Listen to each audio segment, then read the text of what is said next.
ஒரு குள்ள நரியும் காக்காயும் ரொம்ப ஃப்ரெண்டா இருந்தாங்க. 2 பேரும் எங்க போனாலும் ஒன்னா போவாங்க. ஒரு நாள் போய்கினே இருக்கும்போது வெள்ளரி பழம் சாப்பிட்டுட்டு எங்க போ தரையெல்லாம் விதை கிடக்குது. உடனே எல்லாத்தையும் எடுத்து கொண்டு போய் குச்சி வச்சு தோட்டத்தெல்லாம் தோண்டி அதுல அந்த விதையெல்லாம் போட்டாங்க. கொட்டாங்குச்சால தண்ணி கொண்டாந்து ஊத்துனாங்க. முள்ளு செடியை எடுத்துன்னு வந்து வேலி நட்டாங்க. தினம் தண்ணி ஊத்தி அதை பராமரிச்சு வந்ததுனால செடி உயரமா வளர்ந்தது, பூத்துது, காய் காய்ச்சுது. பழம் பழுக்க போற சமயத்துல வெள்ளம் வந்துடுது. வெள்ளம் வந்த உடனே என்ன செய்தது? குள்ள நரியாச்சே தண்ணியில முழுகிடுமே. அதனால காக்கா கிட்ட, காக்கா நீ கொஞ்சம் பாத்துக்கிறியா? நான் போய் அங்க மலை மேல ஏறி நின்னுக்கிறேன், வெள்ளம் போனப்ப வந்துடுறேன் அப்படி சொல்லி.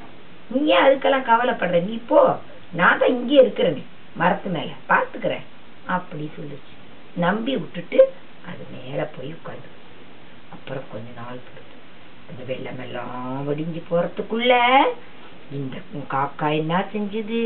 மரத்து மேல இருந்து இறங்கி வந்து பழத்தை குத்தி நல்ல கொடாஞ்சி சாப்பிட்டுட்டு அது உள்ள மண்ணை அள்ளி களிமண்ணை வச்சு அமுக்கி வச்சுட்டு பழமாட்டுமே வச்சுட்டு போயிட்டு. அப்புறம் அங்க இருந்து நரி இறங்கி வந்து பாக்குது, பழம் தொங்குற மாதிரியே இருக்குது, காக்காயை காணோம். என்னடா இது பழமா தொங்குது? கடிச்சு பார்த்துதே, வாயெல்லாம் மண்ணு. ஐயோ இந்த காக்கா இப்படி ஏமாத்திருத்தே அப்படின்னு சொல்லி ரொம்ப வருத்தப்பட்டது. அதனால சேரத்தகுந்தவர்களோட தான் சேரணும். இன்னொருத்தர் கூட சேர்ந்தோம்னா அப்படித்தான், சேரத்தகாதவர்களோட சேர்ந்தா அப்படின்னா நமக்கு கெடுதல் தான் வரும்.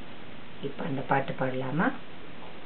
குள்ள நரியும் காக்கையும் வெள்ளரி தோட்டம் போட்டதாம்.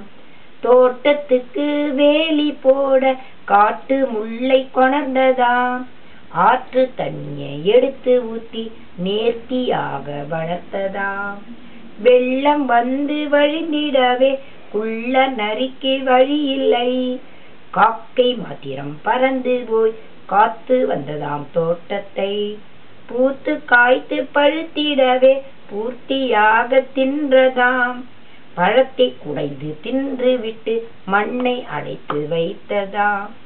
வெள்ளம் வடிந்து சென்றிடவே குள்ள நரியும் வந்ததாம். வந்த நரி பழத்தை பார்த்து வெந்து மனம் நொந்ததாம். காக்கை போன்ற கயவர் சிநேகம் யாருக்கும் கூடாதென்றதாம். காக்கை போன்ற கயவர் சிநேகம் யாருக்கும் கூடாதென்றதாம்.